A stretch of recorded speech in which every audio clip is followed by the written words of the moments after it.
right. Greetings, sis. It is Thriving Thursday. It's Thriving Thursday.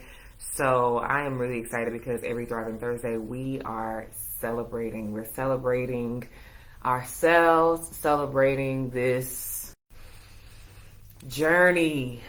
We're celebrating each and every moment. We are celebrating the highs. We're celebrating the lows. We are celebrating it all. Today is Thriving Thursday. I am Charlotte Louis, self-love coach and owner of Center Me, where we help women professionals to encourage authenticity, self-compassion, and transformative growth in their lives, both personally and professionally, by providing immersive self-love support. So today, again, it's Thriving Thursday, so we're going to be talking about, we have a very interesting topic. This week, I wanted to focus everything on around people pleasing and, what life is like without boundaries. And so I wanted to kind of look at it from different perspectives this week, from our self-love language and Talk That Talk Tuesday, self-awareness. We were supposed to hit on it yesterday for Self-Awareness Wednesday. We were talking about people pleasing, the different faces of people pleasing. And so I'm going to touch on that briefly this morning, but I want to focus today on Thriving Thursday to celebrate these opportunities that we have to advocate for ourselves and also learn from these missed opportunities, because they're really just as important, just as valuable. And so let's get to it, because we are going to stay on schedule this morning. So the first thing when it comes to making sure that we are celebrating self-advocacy is just really taking the time to stop and celebrate our boundaries, making sure that we are upholding our boundaries at home. First of all, upholding our boundaries within. We have talked about that this week, making sure that the boundaries that we are setting, enforcing, and maintaining are coming from a place where we are rooted in our own adherence of boundaries within ourselves, and that internal environment is regulated on this foundation of boundaries that are being met, being adhered to. And so when we are upholding and enforcing these boundaries in our external environment, whether it be at home, whether it be at our workplace, in our organizations, and in our communities, with family, these are opportunities for you to really celebrate yourself. I think that even in my own personal life, when I'm able to see that I've enforced boundaries, it's just a way of life. So sometimes I forget those opportunities to still really celebrate myself. This is something that I've always really committed to since last year. I made this commitment, like, okay, if I could start over, what would I do different about my self-love journey? And the first thing that popped in my mind was celebrate myself more. Celebrate myself more. It's not always about the work and getting it done and showing up and getting it done. It's about being able to really bask in the journey and being able to celebrate, like, man, I made it this far. Man, I woke up this morning. Man, everything is good. I'm healthy. My children are healthy. Just being able to celebrate. And so Thriving Thursday is about an opportunity for us to get really creative in that celebration of ourselves. And so one of the things that I want to do better at myself is being able to really celebrate enforcing my boundaries. And so even though it comes easily at this point in my journey, I still want to be able to celebrate it, because there was a time in my life where boundaries were like this figment of my imagination, not even there, non-existent, and not thought about, never considered ever. So being able to be in a space right now where I know I can enforce my boundaries with ease and with confidence, I want to be able to create more space and time to celebrate that. Let me just do that right now, because I had to enforce a boundary recently, and even though it was something that I just knew, like, all right, we're going to do this, we're going to do this, we're going to do this, I'm going to celebrate myself, because I used to get so much anxiety about boundaries. I mean, like, when they even came into my life, it was still a period of time when it got for me to even get to setting them and enforcing them and maintaining them. So just to be able to look back recently, like a few days ago, and see like how easy it was for me to enforce that boundary and not feel any type of way about it. Let's just celebrate myself in this moment and celebrate that boundary. Celebrate myself for being so strong in who I am and grounded in who I am, for being able to enforce that boundary and maintain that boundary. That feels good. That feels good. That feels good. And so making sure that we are celebrating, taking time to celebrate these boundaries, because this is the way that we are advocating for ourselves. Whether it be us advocating for our environment, whether it be us advocating for our physical space, whether it be us advocating for our mental space, our emotional capacity, our spiritual space, we are advocating for ourselves, and that deserves to be celebrated. So make sure that you are celebrating yourself and celebrating your boundaries at home, at work, and in your community. Now, the next thing that I want us to celebrate is being able to be more open about how we communicate our needs. I started with one, and it's always going to come back to the self. I had to start learning how to communicate what I needed to myself, and have a serious conversation about it too. Not just be like, oh, I do need that.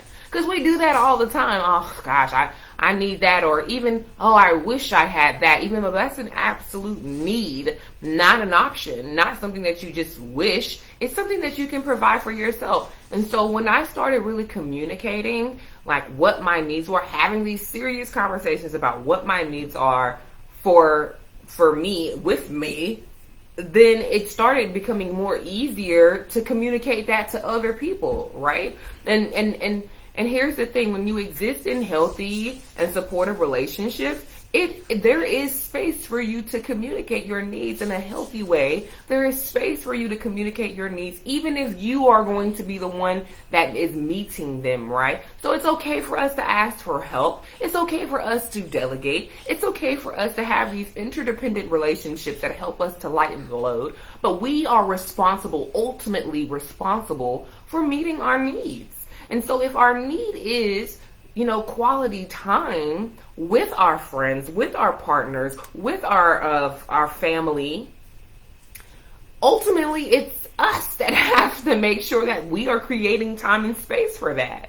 And so making sure that we are communicating our needs with ourselves and communicating our needs with those around us and closest to us deserves celebration. So whenever we have those conversations, I remember when I first started communicating my needs with my children.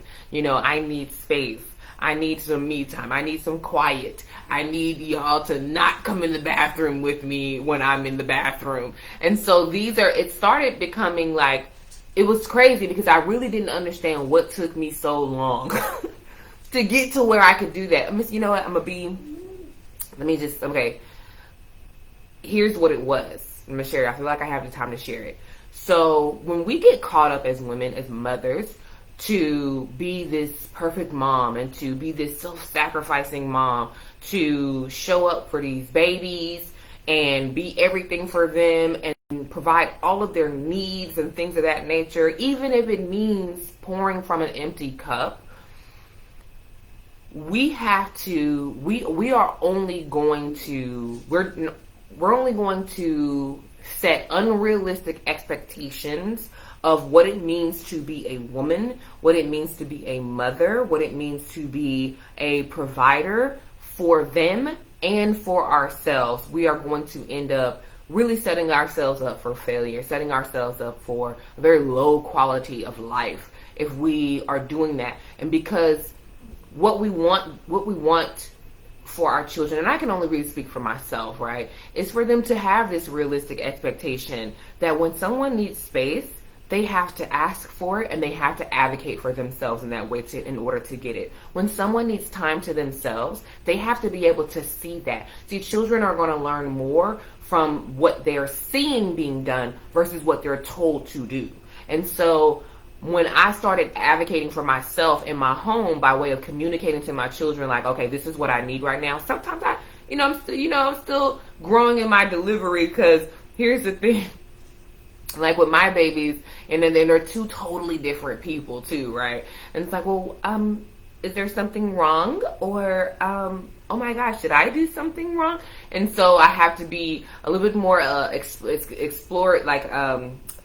explaining more of, why, and I think that that's something that my children also teach me, is how important the why is. And so that's just making me a stronger communicator and a more effective communicator. And so, being able to have this open communication and having these conversations and exchanges with those who are close to you, whether it be at home, whether it be at work, or whether it be in the community, being able to have that open communication is a total win and total opportunity to celebrate yourself. You are celebrating self-advocacy, and it's amazing. Take the time, like I was saying a few weeks ago, and honestly, I say it all the time, so it could have been last week. Before we go to bed at night, before we go to sleep at night, let's just really use that time, that last check-in for the day, to really just honor ourselves and honor, like, okay, in what ways can I celebrate myself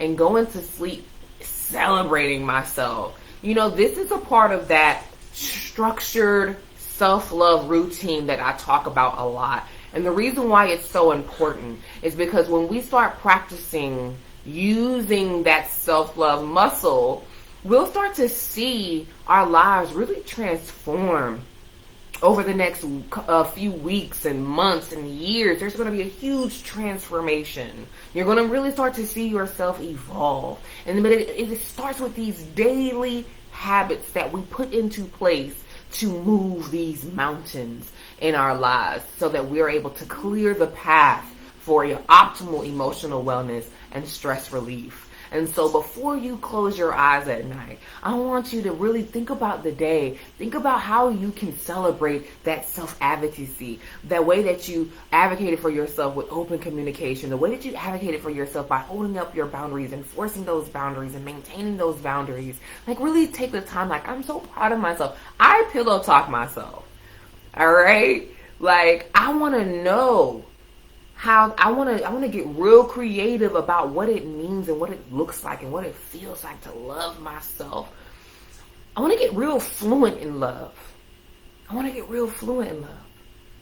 these are the little different types of ways we can do that for ourselves, And so it's Thriving Thursday, sis. It's Thriving Thursday, and so we're going to be talking about how to celebrate ourselves, and specifically through self-advocacy. But what do we want to do when it comes to missed opportunities? What is going to happen when we miss the opportunity to stand up for ourselves? What are we going to do with the opportunity the missed opportunity when we don't show up for ourselves, when we don't communicate our needs and set and enforce our boundaries? What do we do with those missed opportunities? We learn from them. We study ourselves in this state of emotion that really prevented us. Because yesterday in my life, I got pretty emotional, and I'm just, if you have the opportunity to go check it out, definitely go check it out. I was keeping it real in real time, sis. And so what it looks like to really explore yourself in these emotions that are really moving you and or not moving you. And that's why I brought up yesterday's live, because I always ask myself these questions when I am reflecting and keeping it real. And that reflection process, you want to ask yourself real creative questions, right? Is this stillness or is this paralysis? Am I being called to be still, to maintain balance, to find clarity, to explore myself? Or is this fear that I'm experiencing causing paralysis? Is this fear of not knowing what it is that I'm feeling causing paralysis? Is this fear of not being who everyone wants me to be, this fear of not showing up the way that everyone wants me to show up, causing me to hold myself hostage so that I'm not enforcing boundaries, so that I'm not being open about what my needs are and honoring them. We have to start asking ourselves that question. So when we start experiencing these emotions, this fear, because at the root of it, that's what it is. It's fear. We can talk about all of the heavy, difficult, and uncomfortable emotions, and they're all rooted in fear. And so when we explore ourselves, when we take the time to explore ourselves when we're experiencing difficult, uncomfortable, and heavy emotions, and we ask ourselves questions that are going to reveal to us what is keeping me from moving forward and getting my needs met.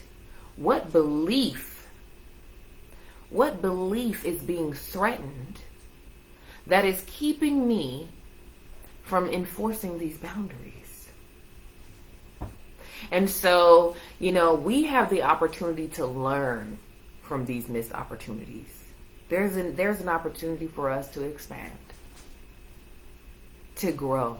And that's one of the most beautiful things about being human is that, and you'll hear me say this a million times over and over, we get to expand not only from our accomplishments and from the things that make us feel good, but we get to grow and expand from our mistakes and these missed opportunities to self-advocate.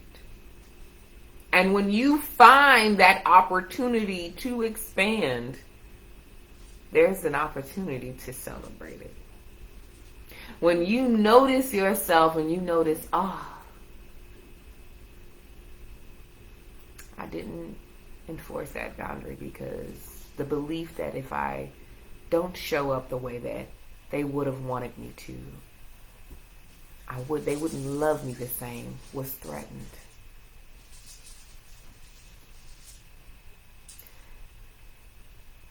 And now that I know that, I can start exploring this belief and dismantling it because it's irrational. Because I know that I am worthy of love. No matter how I show up, my breath is proof of my worthiness. My breath is proof of my worthiness. That is an opportunity to celebrate. Okay? So, that is what I have for you all this morning. Ooh, I'm on time. Yes. All right, so that's what I have for you this morning. Tomorrow we are hosting a Keep It Real group coaching and journaling session. Listen, investing in your emotional wellness is not a to-do list item, sis. It's not another thing that you have to do. It is how you are regulating and taking divine care of yourself. It is empowering the source that is you. All right? So visit centerme.com. Get your ticket, get your guest pass for our Keep It Real group coaching and journaling sessions, and be on the lookout for some in-person events that we're going to be hosting here soon in the Raleigh area. I'm super excited. I'm excited for you. I'm excited for your growth. I'm excited for the love that is flowing easily through you. Have a wonderful day on purpose. I am sending you so much love, so much peace, and so much light, sis. So that was long. I was waiting for you to finish. You said we could do it.